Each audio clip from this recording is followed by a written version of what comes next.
अस्सलाम वालेकुम। आज का हमारा टॉपिक है शुगर इंडस्ट्री में मिल्क की सेटिंग कैसे की जाती है। वैसे तो मिल्क सेटिंग के बहुत से तरीके इस्तेमाल किए जाते हैं, लेकिन आज हम नेटल मेथड से मिल्क की सेटिंग को सीखेंगे। Natal method South Africa, Australia और ब्राजील में इस्तेमाल होता है। Natal method Durban sugar research institute ने 1958 में मुतारफ करवाया। इस मेथड के मुताबिक मिल्क की डिस्चार्ज साइड से 1 घंटे में अगर क्रशिंग के मुताबिक 100 टन बगास निकलती है और उस बगास में जो फाइबर परसेंटेज है अगर वो हम पता कर ले तो हम डिस्चार्ज ओपनिंग कैलकुलेट कर सकते हैं। मिसाल के तौर पर अगर एक पानी वाले कूलर में 5 लीटर पानी है और अगर हम कूलर के नल को खोल दें, अगर कूलर 5 मिनट में खाली हो जाए तो हमारे पास कूलर का डिस्चार्ज 1 लीटर पर मिनट आ जाएगा। अब हम इस डिस्चार्ज से कूलर के नल का डिस्चार्ज एरिया कैलकुलेट कर सकते हैं। इसी तरह अगर प्लांट की कैपेसिटी के मुताबिक 100 टन क्रशिंग 1 घंटे में हो रही है और हमें बगास परसेंटेज मालूम हो तो हम मिल्स के डिस्चार्ज एरिया यानी डिलीवरी ओपनिंग कैलकुलेट कर सकते हैं। अब हम चलते हैं हमारी सेटिंग की तरफ। नेटल मेथड का डिस्चार्ज ओपनिंग का फार्मूला है KD is equal to 28,60,000 multiply by CF divided by DLNB। KD इसमें हमारी डिलीवरी ओपनिंग होगी, C इसमें क्रशिंग है टन पर आवर में, यानी 1 घंटे में हमने जितनी क्रशिंग करनी है। F इसमें फाइबर परसेंटेज ऑन केन है। फाइबर परसेंटेज की वैल्यू 13 से 14% रखी जाती है। ये वैल्यू सीजन में मॉइस्चर के लिहाज से तब्दील होती रहती है, यानी अगर मॉइस्चर बढ़ जाएगा तो केन में फाइबर परसेंटेज कम हो जाएगा और अगर मॉइस्चर कम होगा तो फाइबर बढ़ जाएगा। लिहाजा इसकी जो एवरेज है वो नेटल मेथड के मुताबिक पाकिस्तान, इंडिया, तुर्की और चाइना में 13 से 14% होती है। यूके, ब्राजील, ऑस्ट्रेलिया और वियतनाम वगैरह में इसकी वैल्यू मुख्तलिफ होती है। D में हमारे पास मिल्क के रोलर्स का डायमीटर है मिलीमीटर में और L इसमें रोलर की लंबाई है मिलीमीटर में। N इसमें मिल्क के RPM है। मिल्क के RPM ज्यादा से ज्यादा 6 और कम से कम 3 रखे जाते हैं। चॉइस ऑफ मिल स्पीड भी हम कैलकुलेट कर सकते हैं, लेकिन मिल सेटिंग में RPM अगर 6 से ज्यादा रखेंगे तो क्रशिंग रेट बेहतर होगा, लेकिन इसका रिजल्ट पर असर पड़ेगा, यानी पोल और मॉइस्चर बढ़ जाएगा। तो बेहतर रिजल्ट हासिल करने के लिए चॉइस ऑफ स्पीड भी जरूरी है। RPM का फीड और डिस्चार्ज ओपनिंग में भी अहम किरदार होता है। अगर सेटिंग कैलकुलेट करते वक्त 1 RPM कम करें या ज्यादा करें तो ओपनिंग में 5 से 6 mm का फर्क पड़ेगा। तो डिजायर्ड क्रशिंग के लिए या तो RPM को कम करना पड़ेगा और ओपनिंग को बढ़ाना पड़ेगा, या ओपनिंग को बढ़ाकर RPM को कम कर सकते हैं। तो इसीलिए हमें टाइट मिलिंग करके मिल सेटिंग को कम RPM में कैलकुलेट करना चाहिए ताकि हमारी मिल एक्सट्रैक्शन बेहतर हो सके। और अगर सीजन में क्रशिंग रेट बढ़ाना हो तो हम RPM को बढ़ाकर क्रशिंग रेट बढ़ा ले। ज्यादातर मिलों में रोलर की RPM 4.5 से 5 रखे जाते हैं। फार्मूले में भी हमारे पास मिल की डिस्चार्ज बगास में फाइबर की मिकदार है परसेंटेज में। हर मिल के आहार में जो बगास डिस्चार्ज होती है उसमें फाइबर की मिकदार मुख्तलिफ होती है। नेटल मेथड में फाइबर की वैल्यू का एक टेबल दिया गया है। टेबल में आप देख सकते हैं fibre content in bagasse percentage after each mill. Mill number 1 से जो बगास डिस्चार्ज हो रही है उसमें 40% फाइबर है। इसी तरह मिल नंबर 2 से जो बगास डिस्चार्ज हो रही है उसमें फाइबर 45% है और इसी तरह 3 नंबर मिल से 50%, 4 नंबर से 55%, 5 नंबर से 60% और इसी तरह 6 नंबर मिल से 65% फाइबर बगास के साथ डिस्चार्ज हो रहा है। क्योंकि हर मिल के बाद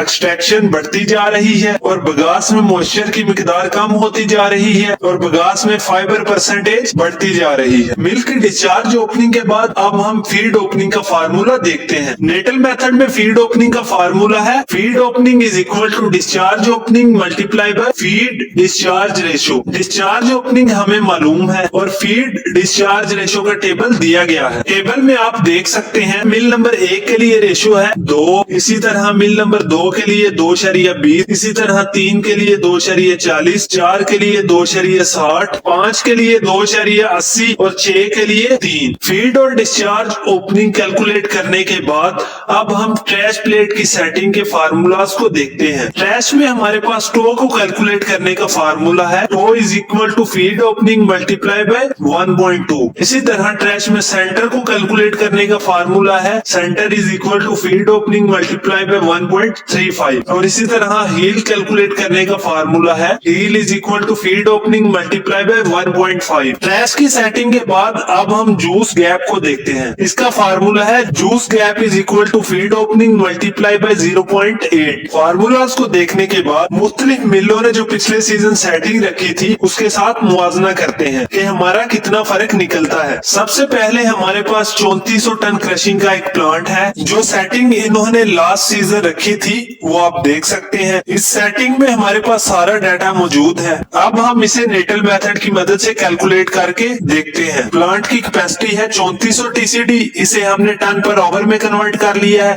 तो हमारे पास आया है 141 ton per our. Fibre percentage है 13.5%, विकास परसेंटेज है 33%, मिल रोलर आरपीएम है 5, मिल रोलर्स का एवरेज डायमीटर है 768 मिलीमीटर, लेंथ ऑफ रोलर है 1460 millimetre. Fibre percentage in discharge bagasse ये हम टेबल 1 से देखेंगे। Discharge opening, feed opening, trash plate का टो, सेंटर हील और जूस गैप हमने कैलकुलेट करना है। डिस्चार्ज ओपनिंग का फार्मूला हमारे पास मौजूद है। KD is equal to 28,60,000 multiply by C multiply by F divided by D multiply by L multiply by N multiply by B। सबसे पहले हम मिल नंबर 1 की डिस्चार्ज ओपनिंग कैलकुलेट करेंगे। फार्मूले में C, F, D, L, N की value data में मौजूद है। B यानी मिल नंबर 1 की डिस्चार्ज बगास में जो फाइबर की मिकदार है उसकी वैल्यू हम टेबल 1 से देखेंगे। जब हम डिस्चार्ज ओपनिंग के फार्मूले में वैल्यूज पुट करेंगे तो हमारे पास मिल नंबर 1 की डिस्चार्ज ओपनिंग आ जाएगी 25 mm।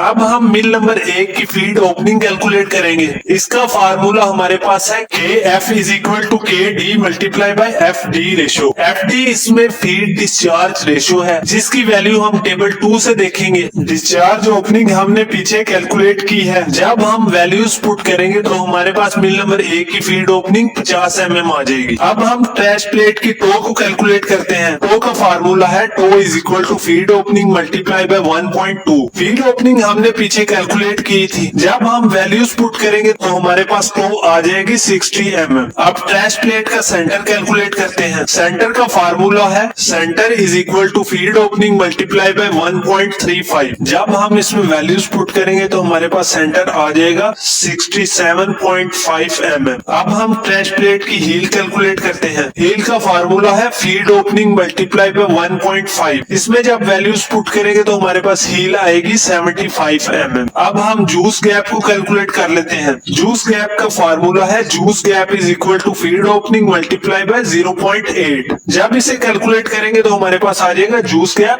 40 mm। अब हमने नेटल मेथड से जो सेटिंग कैलकुलेट की है और जो प्लांट की लास्ट सीजन की सेटिंग रखी गई थी उसका मुआवजा करते हैं। इसमें हमारा मैक्सिमम फर्क 2 से 4 mm का निकला है, जो कि हम किसी भी और सेटिंग मेथड से कैलकुलेट करेंगे तो नॉर्मली इतना फर्क निकल जाता है। उम्मीद करता हूँ आज का लेक्चर आपको समझ में आया होगा। वीडियो को पूरा देखने के लिए बहुत बहुत शुक्रिया।